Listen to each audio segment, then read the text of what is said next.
Trust meteorologist Mikkel Hannah Harding for your first alert.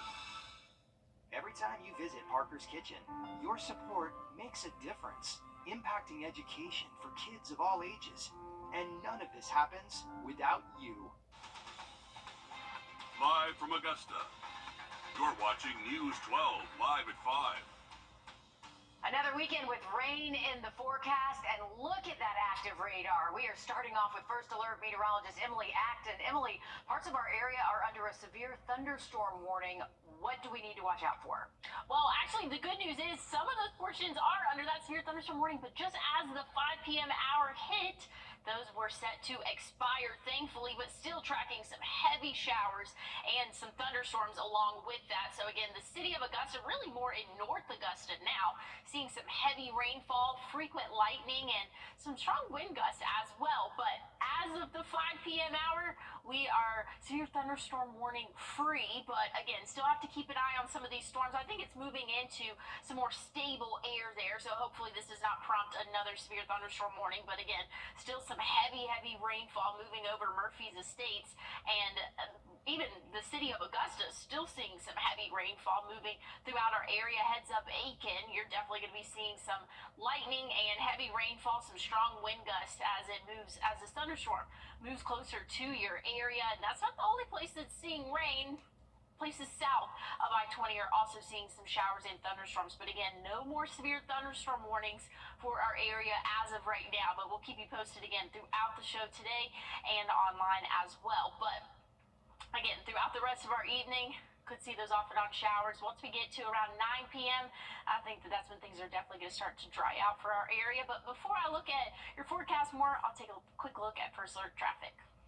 And now, First Alert traffic.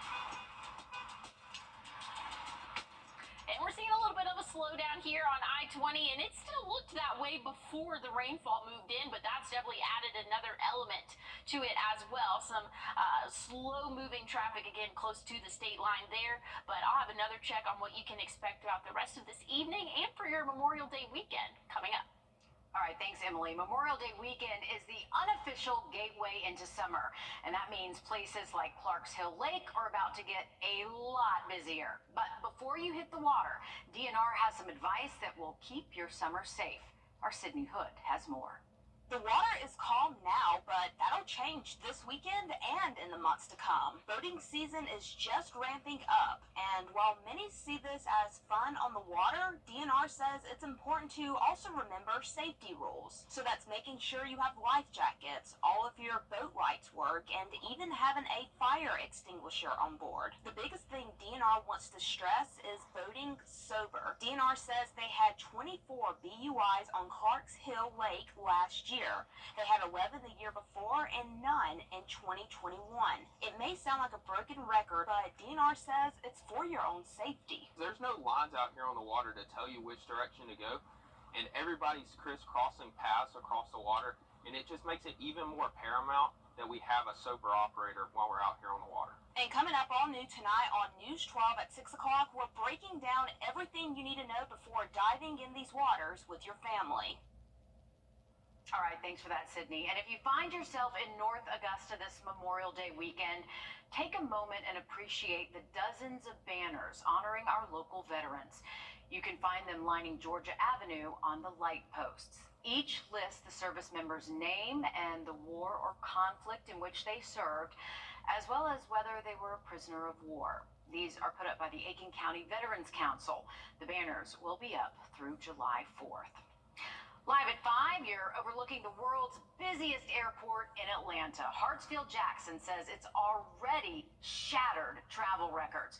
Yesterday, TSA officials said they screened 111,000 people, and that was just at that airport alone. That breaks the airport's previous record of 104,000 people the day after Atlanta hosted the Super Bowl in 2019. Now, despite the high volume, travelers say it's only taking a few minutes today to get through security. Still, airport officials suggest arriving at least 2 hours before your flight. If you plan to hit the road this Memorial Day, a South Carolina driver is warning you to watch the roads. It's because of the loose debris and tires often found on busy interstates. Shane Foster says he was traveling to work on I-26 in April when a discarded semi-truck tire rolled under the vehicle in front of them and then was launched into the front of his truck. But there was just not enough time and nowhere to go. The only thing to do was hit the brakes and hope I'd be okay. I was lucky that I was in a big enough truck that it hit the grill. If I was in a smaller car, it could have potentially come through the windshield. No kidding. Talk about luck. One study by AAA reported more than 200,000 accidents involving debris on U.S. roadways in the past 4 years. SCDOT says crews pick up debris and tires about twice a month. Of course, some drivers say that is simply not frequent enough. In the meantime, drivers like Foster want you to be aware of the dangers the debris can present on the roads. A major decision from the U.S. Supreme Court will impact South Carolinians and who represents them on Capitol Hill for the next several years. The nation's highest court issued a 6-3 decision yesterday to uphold South Carolina's new congressional map, which some claimed stifled the votes and voices of black voters. Our State House reporter Mary Green explains what this means for South Carolinians going forward. The U.S. Supreme Court's decision overrules an earlier decision from a lower court that found South Carolina's new congressional map, approved and drawn here at the State House, discriminates against black voters. Very, very disturbed about the outcome. It's as though we don't matter, but we do matter, and our voices should be heard.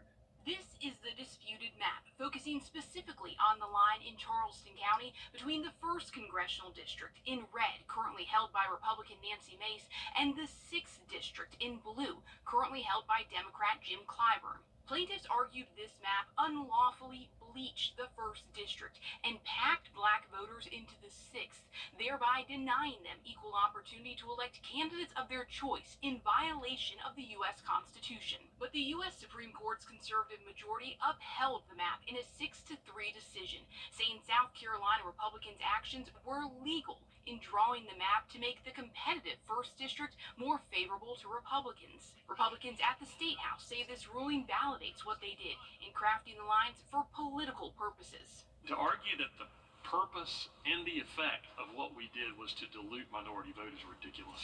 And ahead of this decision, the court had already determined this disputed map would be used for this year's election. But this ruling now means this map will also be used for future elections until after at least the next redistricting cycle in 2030. Reporting from the State House, I'm Mary Green. Governor Henry McMaster told reporters he thought the court's ruling was the right one. Meanwhile, President Joe Biden was critical, saying the decision, quote, undermines the basic principle that voting practices should not discriminate on account of race, and that is wrong. Emily? Well, I'm keeping an eye on these showers and thunderstorms as they move throughout the CSRA. Here's a live look at Beach Island right now. Is this going to stick around for your holiday? I'll let you know after the break. Plus, new details about the suspect in Charlotte's deadly shooting that killed 4 law enforcement officers. We're digging deeper into his prior run-ins with the law and how they led up to last month's tragedy. Time and Temp, brought to you by your First Alert weather team.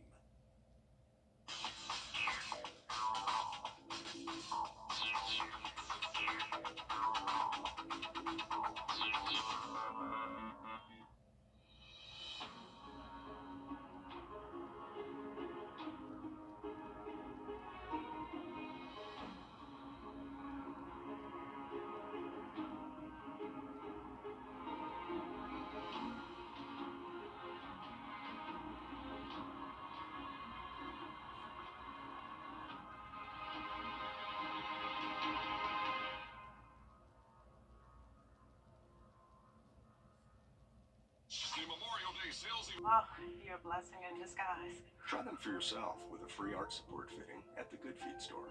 I was looking for some of the best anti-aging ingredients, and the great news, they're in here. Revitalift Triple Power Moisturizer with pro-retinol, vitamin C, and hyaluronic acid. In just 1 week, it visibly reduces wrinkles, firms, and brightens skin. Revitalift Triple Power by L'Oreal Paris. But we saw high temperatures this afternoon reach those lower 90s, and we've cooled off significantly since then. We're sitting in those middle and lower 70s right now. You can see Aiken, though, hasn't seen a lot of rainfall, and that's slowly approaching that area, and they're still sitting in the 90s. But again, those places that have seen rainfall, really the central part of the CSRA, have cooled off significantly for our evening. Very muggy, though. Muggy conditions out there. So if you're headed out for any evening plans, keep the rain jacket with you just in case. But I think if you've already seen rainfall, you have a much less chance of seeing some more rainfall throughout the rest of your evening. Overnight tonight, temperatures will drop off into those 60s, middle and upper 60s though, for those overnight lows. So not cooling off much. That cloud cover is going to stick around and really kind of keep us on the warmer side of things. Again, that sunset is at 8:28, so definitely enjoying these later sunsets. It's been here for a minute, but definitely enjoying those. Not so much this weather that we're seeing right now. A little bit yucky outside, but again, that heavy rainfall just now approaching the city of Aiken as it moved through Augusta just within the past hour. Actually had a serious store. I was looking for some of the best anti-aging ingredients. And the great news, they're in here. Revitalift Triple Power Moisturizer with pro-retinol, vitamin C, and hyaluronic acid. In just 1 week, it visibly reduces wrinkles, firms, and brightens skin. Revitalift Triple Power by L'Oreal Paris. But we saw high temperatures this afternoon reach those lower 90s, and we've cooled off significantly since then. We're sitting in those middle and lower 70s right now. You can see Aiken, though, hasn't seen a lot of rainfall, and that's slowly approaching that area, and they're still sitting in the 90s. But again, those places that have seen rainfall, really the central part of the CSRA, have cooled off significantly for our evening. Very muggy, though. Muggy conditions out there. So if you're headed out for any evening plans, keep the rain jacket with you just in case. But I think if you've already seen rainfall, you have a much less chance of seeing some more rainfall throughout the rest of your evening. Overnight tonight, temperatures will drop off into those 60s, middle and upper 60s though, for those overnight lows. So not cooling off much. That cloud cover is going to stick around and really kind of keep us on the warmer side of things. Again, that sunset is at 8:28, so definitely enjoying these later sunsets. It's been here for a minute, but definitely enjoying those. Not so much this weather that we're seeing right now. A little bit yucky outside, but again, that heavy rainfall just now approaching the city of Aiken as it moved through Augusta just within the past hour. Actually had a severe thunderstorm warning with that storm, but that was set to expire, and it did expire at 5 p.m., but still tracking that heavy rainfall. There's some heavy rainfall for our southern counties. Jenkins and Screven saw a decent amount of rain, but that's since calmed down significantly. So this is really the heaviest storm that we have right now moving into Aiken County and parts of Edgefield County. Again, as that continues to drop heavy rainfall throughout our area, but by the time we get into the evening, I think conditions are going to dry out significantly for us and at least clear out for the most part. We're going to see a few clouds, though, to start off our Saturday. Off and on showers possible for the afternoon hours. So again, this is not going to be widespread rain. There's not a chance of rain throughout the day. Just for those afternoon hours, you could see a pop-up shower or two. So make sure that you have your First Alert Weather app handy. You can keep an eye on the radar very easily from there. Same can be said for your Sunday. An isolated shower possible. Once we get into Memorial Day for Monday, could see the more widespread showers as they move throughout the area for the later afternoon, but again, only a 30% chance. Don't cancel any outdoor plans. And again, once those showers move through, you should be good to go. So kind of those typical summertime showers and thunderstorms expected for your Memorial Day. So don't let it rain on your parade. It's not going to be an all-day rain event. Not even going to help us cool off, and it will still be in the lower 90s. Once we get into Tuesday next week, still cruising in the 90s by Wednesday as well. Mostly sunny sky conditions, and hey, check out Thursday, 83. We have a cold front moving through. It's going to look beautiful, and it's going to feel even better with that 83. I'm holding on to that for my dear life. Meredith, I need some cooler temperatures for us. I need us to be in those 80s. And you know it's sad when 83 is a cool down. You're right.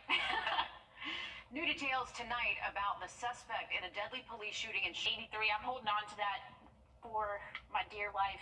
Meredith, I need some cooler temperatures for us. I need us to be in those 80s. And you know it's sad when 83 is a cool down. You're right. New details tonight about the suspect in a deadly police shooting in Charlotte last month. 4 law enforcement officers were killed, several others injured. It is the single deadliest attack on law enforcement officers since 2016. As David Hodges explains, just months before the shooting, the suspect led police on a 120-mile-per-hour car chase. First, this incident report from the Lincoln County Sheriff's Office tells us about why police were able to track Terry Clark Hughes Jr. to this home. That's because the tag they ran for the vehicle in that police chase, it led them to an owner who lived here on Galloway Drive. The second thing is this police chase also gives us an idea of Hughes's frame of mind in the months leading up to the deadly shootout.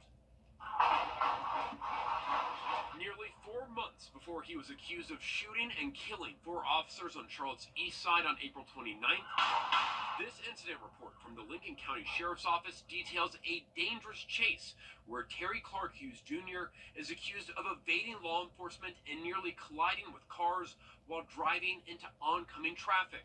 The report states a deputy was following a Dodge Journey near Rock Springs Elementary. The deputy then stopped the car after the driver failed to signal a turn, and when the deputy approached the car, he notes the driver said, quote, "Why are you harassing me?" before revving his engine and driving off toward NC-16 with the deputy chasing.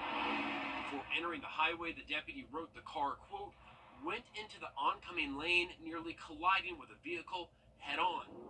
Once on NC-16, the deputy wrote the suspect reached 120 miles per hour and narrowly avoided crashing into cars several more times, including driving head-on at a Ram truck. Even though deputies deployed stop sticks and were coordinating a stop, they eventually called off the pursuit, but not before running the plate. That led them to this home on Galway Drive. WBTV has decided not to identify the woman registered as the car's owner. The report states a CMPD officer made contact with the car owner, but she claimed she was in possession of her vehicle all day and that no one borrowed it before becoming uncooperative. Charlotte-Mecklenburg police are investigating the shooting and did not provide a comment for the story, but have previously stated they are not looking for other suspects or shooters. The police chase led directly to the warrant for Hughes that was being served the day of that deadly encounter. Now, since then, the 4 officers killed have been laid to rest. Several others are still at home recovering from their injuries. A Georgia family nearly kicked to the curb by a fraudster taking advantage of the law. Their warning to you still ahead. First Alert Radar, powered by Jim Hudson Automotive Group. I like to live Just call all night. A Georgia family nearly kicked out of their own home after police say a fraudster tried to evict them. It is part of a trend that Atlanta News First Investigates has been exposing for months. Sierra Cummings explains a possible loophole in the eviction process and how bad actors are taking advantage. This is a story about how easily a wrongful eviction can happen to Georgia families.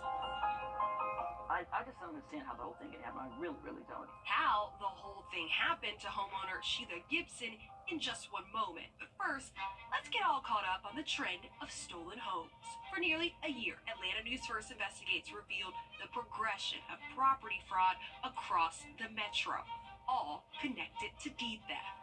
Right now, we're in a crisis. Thieves stealing the titles to homes.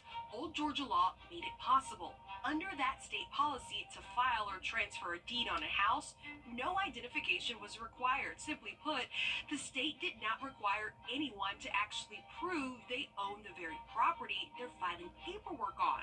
Sierra, honestly, I'm speechless. That's insane. Here are some of the deed theft allegations we tracked.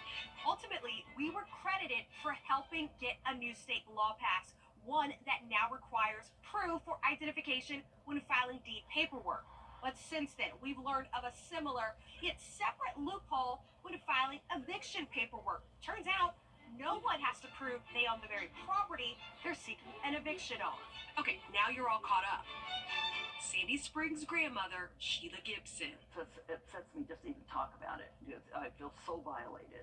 Violated because at any moment she feels she could be kicked out of her Sandy Springs house on Riverside Drive. Although I'm not affluent, we kind of, did a lot of sacrificing to buy the house. Real estate records show she's been the owner since 2020, paying $480,000. She's the owner, yet when the 69-year-old pulled up to her driveway in December 2022, this sign was posted, scheduled to be evicted immediately by the Fulton County Marshal's Department.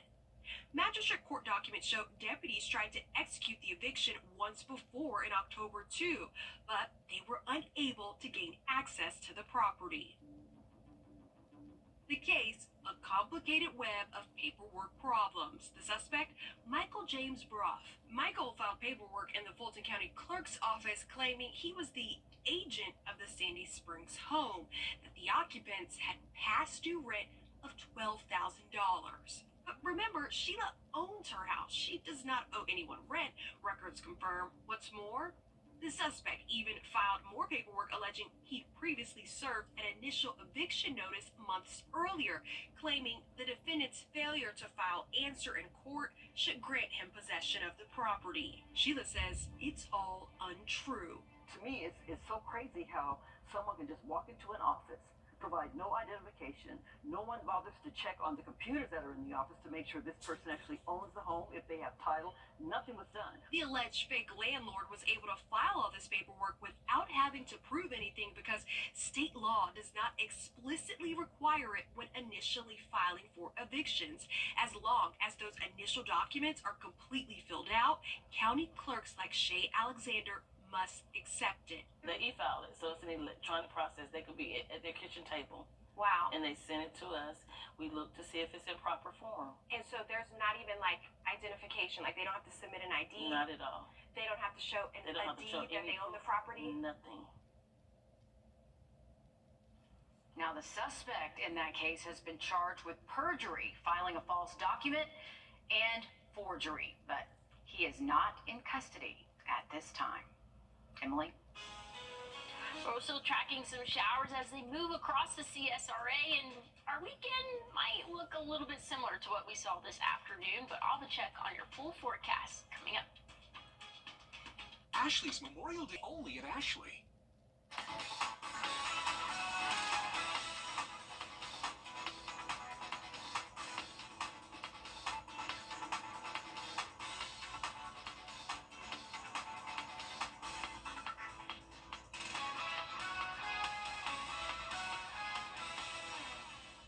Deputy K9 injured in the line of duty is on the road to recovery tonight. Kobe was shot in March by a 17-year-old suspect during a foot chase in Columbia.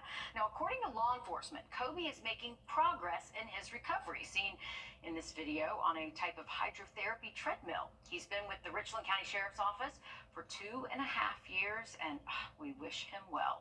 You go, Kobe. Yes, that is adorable. I love it. Speedy recovery there. But that's cool, using that treadmill in the water. I've definitely seen that before, but it's pretty cool to see a puppy dog do it. Yeah, I've never seen a dog do it before. Yeah, that's cool. Yeah, speedy recovery to him there. Thank you for your service. Now, looking at temperatures, we've cooled off significantly over the past hour or so. We were seeing high temperatures right around 90, 91, and now we're in the 70s. That's due to some heavy rainfall that has moved through our area, and that's continuing to move through our area. But again, good news is, once it's out of here, I think that we might just have a few light showers passing through, but overall, conditions are looking pretty good for the overnight hours. The start of our day tomorrow, not too bad. I think we could see a few afternoon showers and maybe a couple rumbles of thunder, but again, not as widespread as what we saw today, but that chance of showers is still there. That same thing's going to continue into our Memorial Day, unfortunately, but hey, next weekend's looking a lot drier and a lot sunnier. Well, we'll take that. We're back in a bit. Introducing the First Alert Radar Network. With up to 10 times the resolution of other local radars and technology that can pinpoint right down to your street. First just got faster. New Silverados are Call Lehman Hopkins at 706-868-1234. Lehman Hopkins Roofing, we get to the roof of the problem. Trust Chief Meteorologist Riley Hale for your First Alert. When you visit or work with Parker's Kitchen, your support makes a difference. You've helped us rank as Best Workplace in America. None of this happens without you. Thank you. You're watching News 12 live at 5. Continues. A bittersweet farewell to the venue that's hosted generations of high school graduations. The James Brown Arena's history and what lies next ahead. But first, we're heading to First Alert meteorologist Emily Acton. Emily, I know quite a few families are eyeing the skies this evening with so many graduation ceremonies and parties going on. Yeah, and we're keeping an eye on it here too in the Weather Center, and it's a little bit active for our afternoon and really early evening now. Some heavy showers and thunderstorms, some prompted some severe thunderstorm warnings, but thankfully as of right now we do not have any severe thunderstorm warnings in our area. But again, still tracking some heavy rainfall as it continues to move really more towards our north and east. We're seeing some heavy showers again in Aiken County especially, but here is one in particular that I'm keeping an eye on just for some heavy rain and frequent lightning moving really just north of Springfield.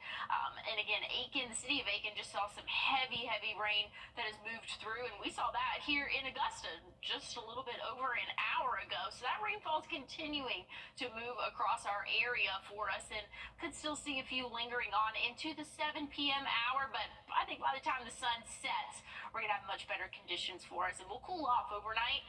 Not too much, though. We'll only see those upper 60s for the overnight lows to start off our Saturday, right around 68, 69 degrees. So a warm start for our holiday weekend. But before I get into more of the forecast, let's take a look at First Alert traffic.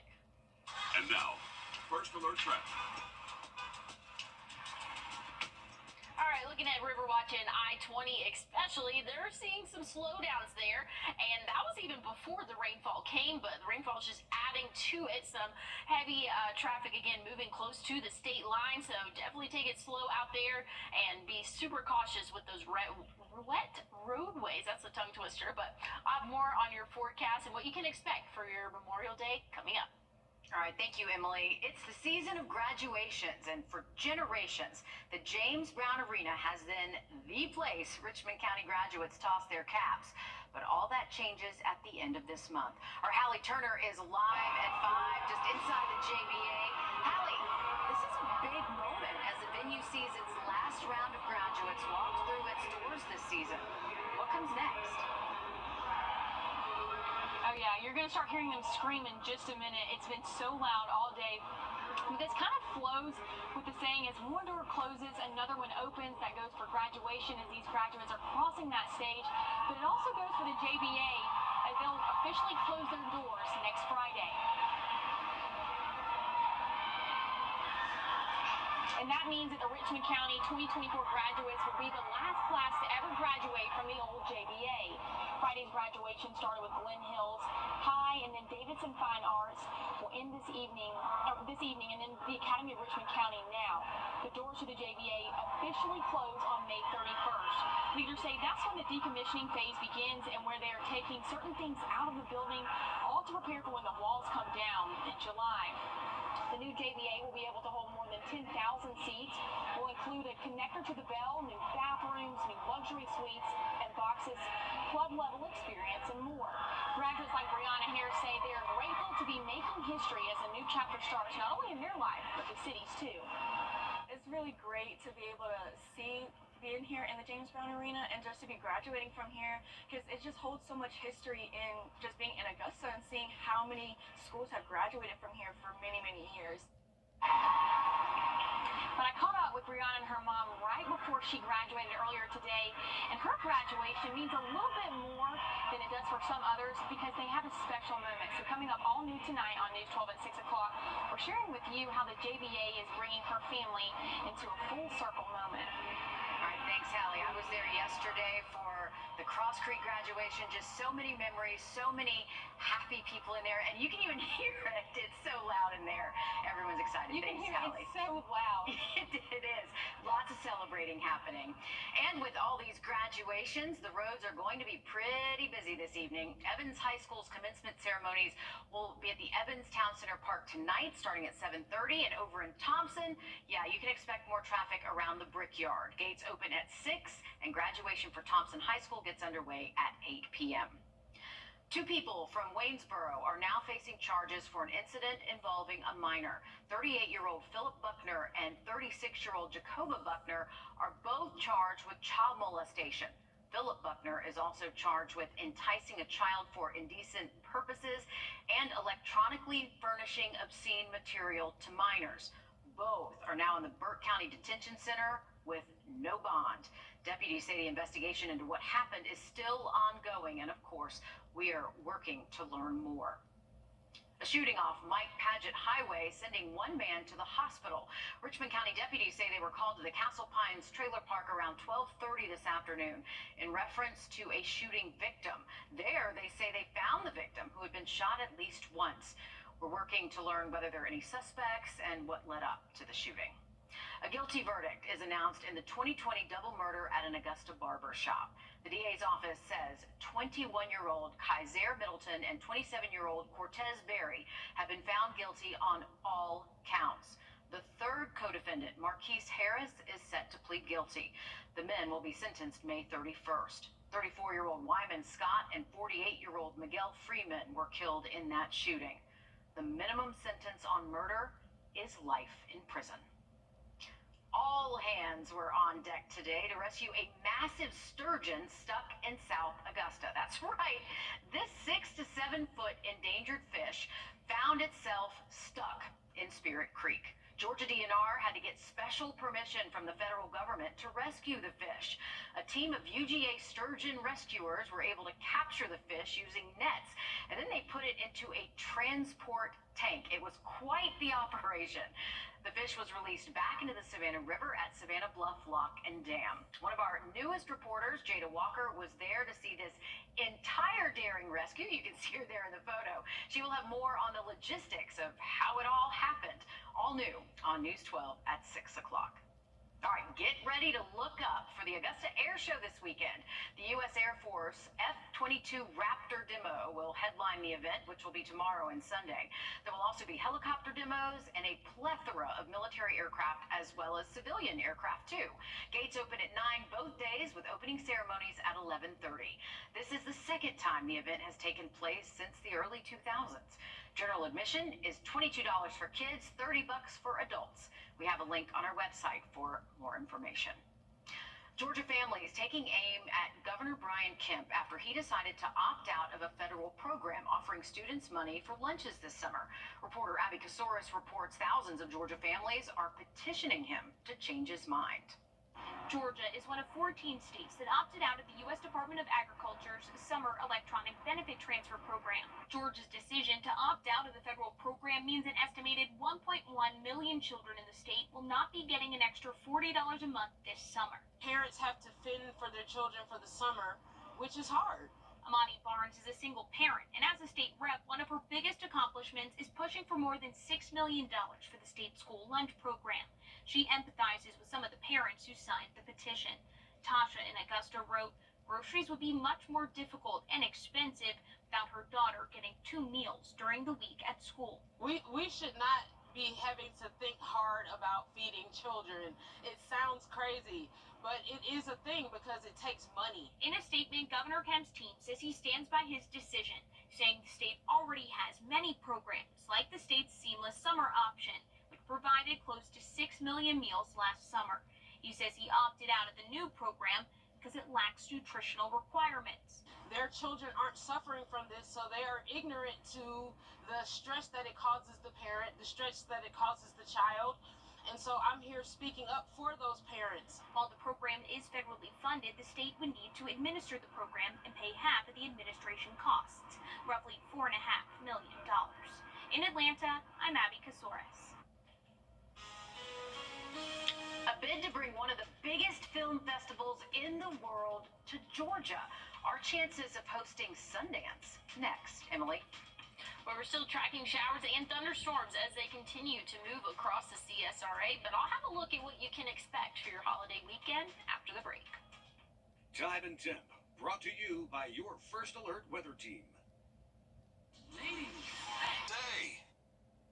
Well, after a warm afternoon, we have seen some showers for our evening evening, and that's cooled us down a little bit. Now, I don't think it's going to last all night long. I think by the time sunset happens, which is at 8:28, I think it will start to dry out for our area. Still going to be mostly cloudy, though, overnight tonight. That's going to keep our temperatures on the warmer side. We're only going to drop off into those upper 60s for the overnight lows. And again, cloud cover is going to be pretty consistent throughout the overnight hours and throughout the start of our Saturday for us. But again, no severe thunderstorm warnings for our area here in Augusta, but it looks like there's a brand new severe thunderstorm warning just off to our north and west, and that could be moving into some of our counties here. Tolliver would be one of them. We'll just have to keep a closer eye if it continues to move southward and maybe even a little bit eastward. But some heavier showers and thunderstorms making its way out of Aiken County now, and that's what had prompted those storms way back into the city of Augusta. That prompted a severe thunderstorm warning, but again, it has broken up and I wouldn't say lost as much intensity because there is still frequent lightning in one of those storms that just passed through Sally there. But again, tracking rainfall throughout the rest of our evening, but we still have that severe thunderstorm warning outside of our area. We'll keep a close eye on it if it tends to extend and move into our area here in the CSRA. But I think by sunset, conditions are going to be a lot better for us overnight tonight. Calm.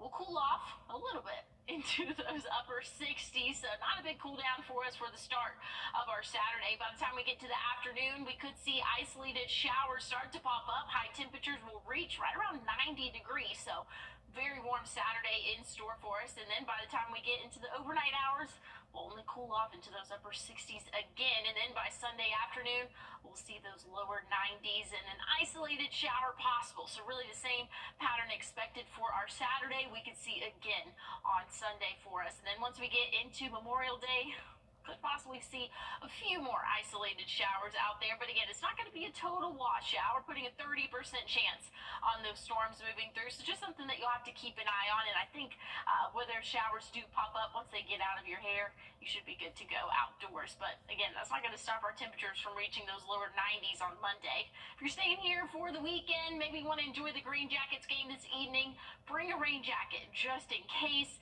I think that those storms should be getting out of here again after sunset, but first pitch is at 7:05. You could still definitely see a stray shower moving through, and we're going to cool off, like I said, overnight tonight into those upper 60s, and then warming up this weekend. We have more and warm conditions expected for us, and by the time we get into the start of next week, we'll still be in the 90s, but by Thursday, we'll be dipping down into those lower 80s. I'm definitely looking forward to the middle and end of next week, Meredith. Yeah, even though it's sad that that is a cool down, it's still going to be warm out there. The Sundance Film Festival could be coming to Georgia. 3 cities are bidding right now to take over the nation's largest independent film festival.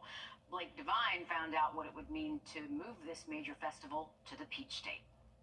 I'm here at a film studio in DeKalb County as the Sundance Film Festival is looking south for its new home in 2027 as not one, but 3 different cities in the state of Georgia have made the short list to host the iconic Indie Film Festival.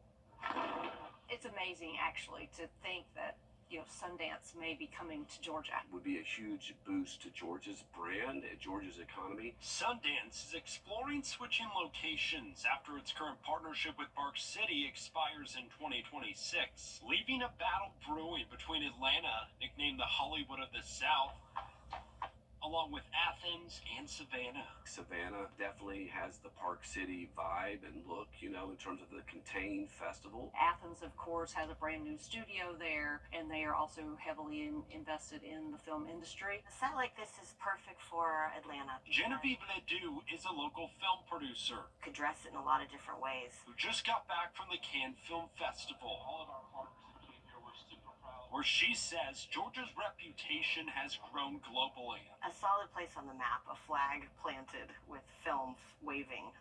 It's definitely, the fact that 3 cities are selected speaks a lot to the state and what we're doing. Looking ahead, medical show. Hosting Sundance would offer a major milestone within an industry expanding throughout the Peach State. Georgia's got a name in the film industry that we're going to continue to rise, continue to shine, and I can't wait to see what we do next.